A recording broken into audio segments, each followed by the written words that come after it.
আসো ফিরে আসো গরিবে নওয়াজ সম্বন্ধে একটু জানি।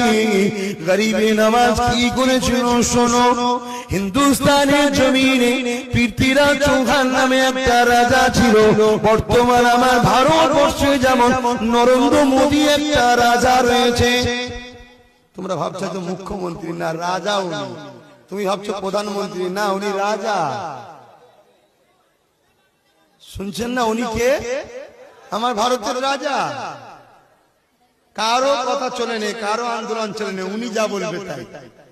দেশের আইন কানুন কিচ্ছু মানছে না। শুনছেন না, বড় বড় ক্রিমিনাল কেসের নেতা, ক্রিমিনাল কেসের আসামি, তারা সব দেশের মন্ত্রী নেতা হয়ে গেছে। এ দেশ কখন আর বাঁচবে? এই দেশকে বাঁচাবার জন্য আমাদেরকে ভাবতে হবে না? হ্যাঁ, এ দেশের জন্য 70,000 উলামা, 70,000